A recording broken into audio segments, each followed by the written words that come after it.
This is MamboNYC, and I'm Jazz Biancci. Welcome to our Salsa Diva series. Today's diva is Duplessey Monic-Walker. Hi. Duplessey is world-renowned in the salsa industry, but we're not going to start with salsa first. Can you tell us about the beginning, your dance background? Mm-hmm. I started, I think, like most little girls, in ballet class. My mother was fortunate enough to have the presence of mind to stick me any kind of dance that you could possibly get into. So my first was ballet, jazz, modern, and then came salsa. How did you find salsa? It's a weird story considering the background that I come from. My mom and I, we went to a concert at Madison Square Garden. We were sitting, and at the end of the concert, they were passing out these flyers. And they were flyers for salsa classes. And I was about 13, and I picked one of the flyers up, and I said, I think I want to do salsa. And my mom said to me, well, if you're going to do salsa, you got to learn from the best, so we got to call your uncle. So that's how I got into salsa. And who's your uncle? Eddie Torres. For those who don't know.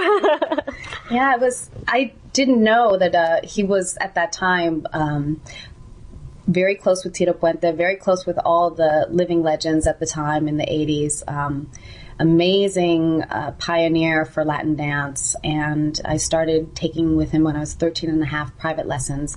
It was an amazing period because he was at his most vibrant. He was so vehement about his message, about the music, about the dance, about the beauty of the culture in the music and the dance.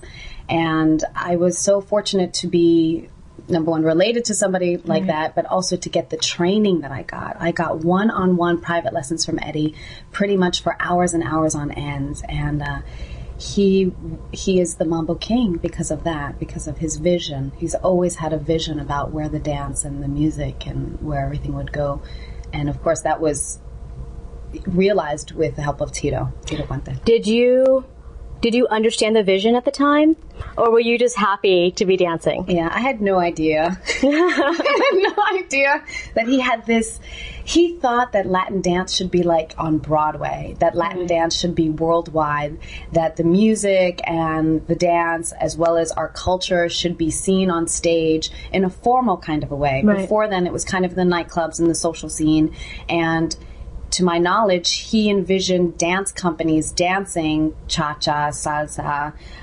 We did so many kinds of variations, Afro-Cuban, son, pretty much all kinds of Latin dance mixed together. Right. And that was his vision, to have it on a formal stage where people can sit as an audience and appreciate it.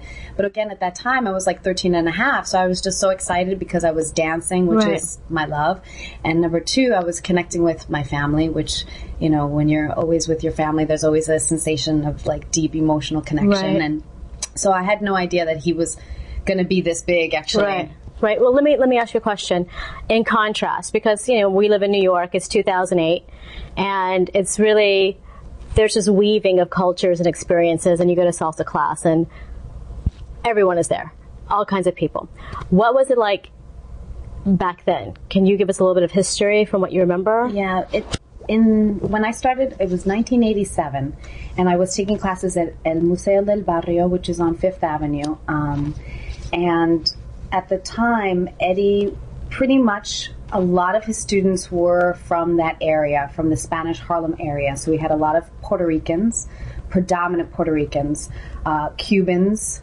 And then as I started to do more training, he started to branch out into other cultures. So then we started to get a lot of Jewish people, a lot of Caucasians, a lot of Asians.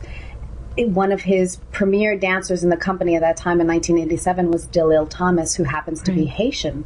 And so it was really nice that I started, you know, knowing all these Puerto Ricans and Cubans and Latinos, and then all of a sudden, as we started doing more classes and branching out, we started to get an influx of all these different kinds of ethnicities. And when he went to the Catskills, which is pretty much where our first shows were with Tito Puente, we did the Grand Nevele, Cushers. We did a whole bunch of shows in the Catskills, and that's when I started to see more diversity within his classes. Yeah. Wow. So what was it like being on stage, dancing in front of Tito Puente? Like, that must have been amazing. some of the best moments of my life till this day. I always say that my favorite cha-cha is Oye Como Va, because when I used to dance it live, Tito used to be right behind me, and Eddie used to put me in the front. And let me tell you, that music just goes through your body like an electrical energy when it's live orchestra music. And being on stage with Tito and Celia and La India and Mark Anthony and Johnny Pacheco and Bobby Valentin and Cachao and Yomo Toro and all these people, you'll never have that sensation of the live music like you did at that time, because unfortunately a lot of these people have passed away, Ray Barretto and so forth. But that was the most amazing time ever, I think, in my life. Yeah, definitely. Wow. Amazing. How did your dance background contribute to your salsa dancing? At first, Eddie wanted to kill me because he'd be like, bend your knees. Yes, I know. Because I was ballet, so much ballet that I couldn't bend my knees. I was like a rigid board. And then, of course, with all these hours of privates, my mom, she was, thank God bless her heart, she paid for all these lessons because she wanted Eddie to be compensated, because he took hours and hours on end. And he finally taught me contra body rhythm, and he taught me how to bend my knees. So in contrast, the fact that I knew lines from my jazz dancing, my modern dancing, and I knew body rolls and undulations and contractions helped in the stage aspect of it. So it helped me understand that when you get on stage to do this dance, it's not a social dance anymore. You have to create lines that would be appreciated by a regular audience. So that training helped in that way. I pointed my toes. I wasn't kicking with, flat foot. So that training helped in that way. The way it hindered was that my contra body rhythm and the groove that I was missing, I had to submerge myself into that with Eddie, and also getting more on the Afro-Cuban side to kind of round out the dance that I'd been trying to do at the time when I was younger. So I'm curious, how did he get you to bend your knees? He used to make me do crossovers at the bar, like crossing my legs over. And every single time I used to pick up my legs, he used to make sure that my knees were bent. So he used to make me bend my knees as I cross over. And I would do this for hours and hours and hours. And then he gave me a contra body rhythm exercise, which basically made me go flat-footed, because everything I would do was on demi-point, on releve. And so eventually with those exercises and drilling it and just watching him, when you watch somebody like Eddie dance, there is no way that you can't want to emulate it and try to emulate it. So by watching him over and over again, he used to come to my basement in my house and just dance. I mean, just put music on and dance, get down and do turn patterns and go crazy. And just by watching, I started to see what it was supposed to look like. And that helped me to kind of change, to bend my knees and to get better at that. So you said contra body. Tell us what that is. Yeah. Contra body rhythm is a concept that he gave to me years ago in 1987, where when you bend one knee, the hip shoots out oppositionally, and the rib cage shoots out oppositionally from the hip. So you have contra, so it's opposite. So when you're moving, you're always like this. And this is pretty much the rhythmical motion that happens. And it's pretty much mimics the music. So it goes goom, kaku, tuku, goom, kaku. And that's basically what contra body rhythm is. Who knew? Yeah. Took me hours to learn. What was a typical week like for you when you were performing and going to school? And wow, what was that like?